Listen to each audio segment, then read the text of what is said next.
Hello and welcome back to What If, where we take a look at the strange What If and Elseworld stories from Marvel and DC Comics. Today we're continuing the Superman and Batman Generations series, which tells the story of the Caped Crusader and the Man of Steel if they aged in real time since their inceptions in the 40s. Or 20s, I guess. We'll get there. Anyway, we've jumped ahead another decade, and now the children of Batman and Superman have stepped up, preparing to take over the roles of their parents. So let's get into it.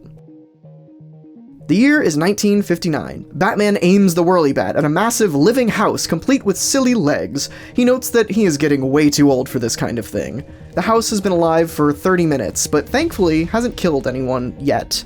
Leaping off his whirly bat, Batman jumps on its roof, having no choice but to try and tame it like a bronco. Minutes later, we see the police shocked at what just happened, but Batman isn't fazed.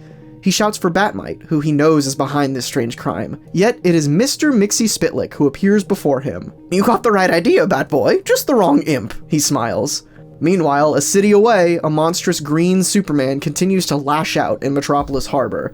Luckily, Jimmy Olsen is using an old psycho helmet from Mentallo to calm the crazed Superman. As Superman starts to slow, Jimmy checks his watch, noting that the effects of the red kryptonite should be wearing off soon. As if on cue, Superman begins to shrink, returning to the regular Man of Steel. Soon after, over at the Kent residence, young Kara finally gets the attention of her mother, Lois. Lois is shocked to discover that her daughter is hovering off the floor, and realizes that her and Clark's second child has developed superpowers, since she was never exposed to gold kryptonite like Joel, their firstborn, was. Back over with Superman, Bat-Mite suddenly appears before the Man of Steel, while in Gotham, Batman demands to know why Mr. Mxyzptlk is annoying him instead of Superman. The two imps both explain their story to the world's finest superheroes. Okay, I'm gonna make this as simple as possible for you guys because it's kinda needlessly convoluted, but hey, we are dealing with fourth dimensional imps here. So, the two were kidnapped by a group of aliens. These beings came from a peaceful world that was enslaved by a higher power. Classic stuff here. Their uprising wanted a champion to herald in their freedom, so they scraped together a starship and set out to find one. Oh, and they chose Earth because they saw some footage of the original Justice League from the 40s. Unfortunately though, when they arrived on Earth, they realized they only had enough fuel to transport one more person back to their planet. I guess 2 would go over the weight limit? I'm no rocket scientist. Anyway, the aliens decided that they would have the imps test both Batman and Superman so they could decide which is the strongest hero to help free their world. To make the test impartial, however, the aliens commanded the imps to fight the opposite heroes. So that's why this imp nonsense is happening. Hopefully that made sense. Bat-Mite finishes up his explanation with a big grin, but Superman isn't convinced, telling the little imp the flaw in their plan. "What if Batman and I don't want to be tested?" he asks. Bat-Mite laughs and tells the Man of Steel that he doesn't have a choice, and suddenly the movie billboard behind Superman comes to life and the monster begins to attack the city. Back at the Kent apartment, Lois finally finds what she is looking for. She pulls out a special red necklace and gives it to her daughter. Kara puts the necklace on and lands back on the ground. Lois wore this necklace while pregnant to prevent Kara from developing powers while in the womb. It isn't kryptonite though, it simply mimics red sun radiation like that of Krypton's atmosphere, negating the powers that yellow sun gives the beings. Kara runs off, thanking her mother and agreeing not to tell anyone why she wears the necklace. Meanwhile, over in the Batcave, Alfred comes downstairs to discover young Master Bruce Jr. working out in his Robin costume. "I just thought I'd try it on for size. After all, next year I'll be the same age Uncle Dick was when he became Robin," young Bruce explains. But Alfred explains that his mother wouldn't like that at all. The two are interrupted with a surprise visit from Dick Grayson. Dick decided to come visit from his law firm in New York, since the DA's office was having some downtime. Dick greets them both, asking where Bruce is. Back over with said Bruce, he is dealing with the giant robot that Mr. Mxyzptlk has created. The robot is tearing through the city blocks. "Mr. Mxyzptlk plays rough. At least Bat-Mite thinks he's on my side. Part of the problem is that Mixie is used to dealing with Superman, so he keeps conjuring threats that require superpowers to deal with," Batman thinks to himself. "I'll just have to improvise," he says as he quickly jumps on a crane, using it to smash into the robot. In Metropolis, Superman suddenly has a brilliant idea while fighting the giant movie monster. He begins to fly around the creature, creating a whirlwind and lifting it off the ground. The whirlwind heads to Gotham, where Batman is shocked to watch a giant lizard fly out and begin to fight his robot. "What's going on here?" Mixie demands of Bat-Mite. "My monster is fighting your monster! We'll have to think of another way to test our heroes," Bat-Mite explains. Suddenly, a one-eyed, fire-breathing tentacle monster appears over the city. Batman tries to escape on his whirly bat, but Bat-Mite stops him. The Dark Knight falls from his whirly bat, plummeting towards the creature below, yet Superman is there, rescuing his friend. As they try to get away, one of the massive tentacles smashes them into the earth. The two imps begin to argue over whose fault it was that their heroes were dead, but suddenly, the aliens appear before them and teleport them both to the ship. "You have proven who is the most powerful among you. Now we will take you back to our world," they explain. Not sure why the aliens didn't just assume the fourth-dimensional beings they captured were the most powerful on the planet, but hey, whatever works. Back on Earth, all of the monsters disappear as both Superman and Batman pick themselves off the ground. Batman smiles, letting Superman know it was a good thing he was able to whisper the plan into his ear with his super ventriloquism, and that he was able to dig into the Earth before the monster squished them. "Yes, since the aliens were so determined to find the most powerful, who better than Mixie and Batmite?" Superman smiles and nods. Meanwhile, however, in Metropolis, a young, powerless Joel Kent sits outside his family's apartment, and suddenly, Lex Luthor is there, and he has a great secret to tell. Fast forward another 10 years, 1969.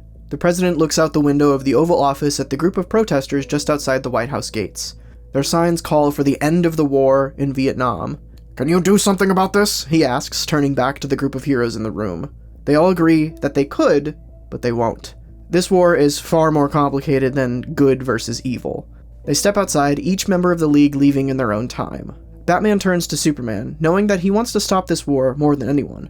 "Have you heard from Joel?" Batman asks, but Superman shakes his head.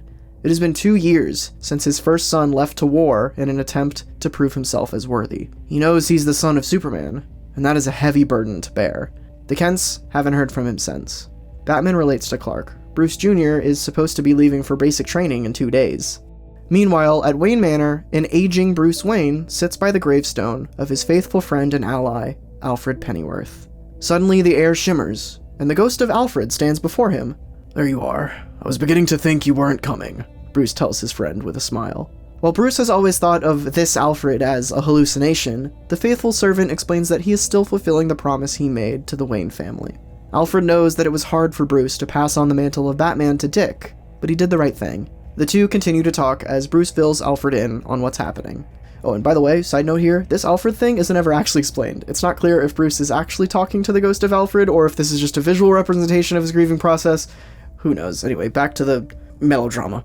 Meanwhile, Batman and Robin are in the cell of an aging Joker on Rock Island, demanding to know what he knows about this new Joker Jr. that is running around the city.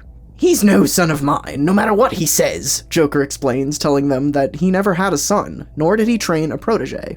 Over in Metropolis, Kara Kent waits outside the doctor's office while Lois Lane learns that she has cancer, with no idea how long she has left. Lois has never been one to worry, though, and resigns herself to her fate.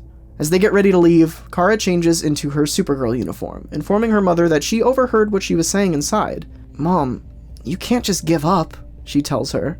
But Lois doesn't want to talk about it. She just wants to go home.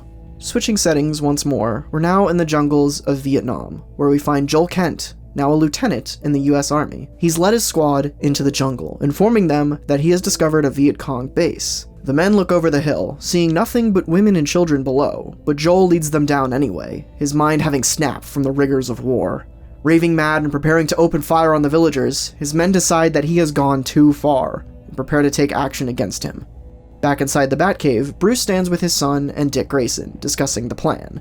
BJ believes that he should dress up as Batman by using the spare suit he has in his belt. That way he can fool the Joker. But Dick disagrees. They must maintain the facade that he is the same Batman that Bruce was. "Joker, he's definitely up to something. You're not the only one whose sixth sense has been tingling, Dick," Bruce tells them. "A division of force does seem like the answer, Robin. You go back to Rock Island and see what you can shake out of the Joker's tree. I'll follow up the latest lead on Joker Jr., Dick tells his sidekick. The clues lead him to the Diamond Exchange, and Batman is quickly there, scaling the building walls. Meanwhile, Robin returns to Rock Island, but is shocked to discover that the Joker isn't there. Inside his cell, they find makeup and spirit gum for attaching a wig and beard in a hidden compartment. Robin races away, knowing that Batman is in danger. Inside the Diamond Exchange, Batman discovers a trapped floor and begins to fall down a chute. Razor blades come out of the wall, cutting his body to the bone as he falls. He eventually arrives in Joker Jr.'s base of operations. The clown smiles at him. "Congratulations, this must have taken years to set up," Batman tells the clown. "Almost 10 years, beginning with using my ill-gotten gains to create a dummy corporation to purchase the Diamond Exchange," Joker laughs. Batman is confused, knowing that Joker Jr. has only been active for 4 years. But Joker just laughs, also revealing that there were hallucinogens in the razor blades that sliced Batman's body. Dick tries to lash out, but the world begins to shift and morph around him as the drugs and blood loss take effect. The room moves again, and Batman falls into a huge meringue pie. The filling begins to attack his drug-addled mind, but what he doesn't see are the machine guns that begin to aim at him. Outside, Robin arrives at the scene, hearing the sound of machine gun fire from within. He races inside, but he's too late to save his mentor. As the police drag out Joker Jr., the Clown Prince laughs, revealing that he was really the aging Joker this whole time. I am the Joker, and I am the man who just killed Batman! He laughs maniacally. The police are shocked, not believing what they heard. No, he's lying, BJ tells them, exiting the building now dressed as Batman. He carries Dick Grayson in his arms, now dressed as Robin, with his head covered. He didn't kill Batman, he killed Robin. Days later, Bruce Wayne stands on the cemetery hill speaking to the ghost of Alfred about this tragedy. He overhears his son telling Kara that they can no longer be together, as he believes that he must dedicate his life to being Batman. But Bruce comes down to the couple, telling BJ that he can do both. He must at least try. Clark then arrives with Lois, telling young Bruce that he'll be a fine Batman. Later, when the Kent family returns home, Lois discovers a telegram on the floor of their apartment. Tears fill her eyes as her heart drops. It is with great regret that we inform you, your son Joel Perry Kent was reported killed in action, September 13th, 1969. And that is the tragedy-filled second issue of Superman and Batman Generations. I think this, like most stories told in this format, is when things really start to get in gear. We've been with this universe's version of Bruce and Clark for long enough now that they can start to deviate from the norm, which is a ton of fun as always. And it only gets more interesting from here, so stay tuned for the remaining 2 issues of this series and the potential, I think 16 or 20 more issues in the sequels to this book. We'll see if we end up doing those, but anyway, stay tuned. We will be returning to some classic Marvel stuff shortly after we wrap up this series, so look forward to that. Don't forget to check out our Patreon as well to get early access and extra content. It helps out a ton, so yeah. Thanks for watching, see you next time.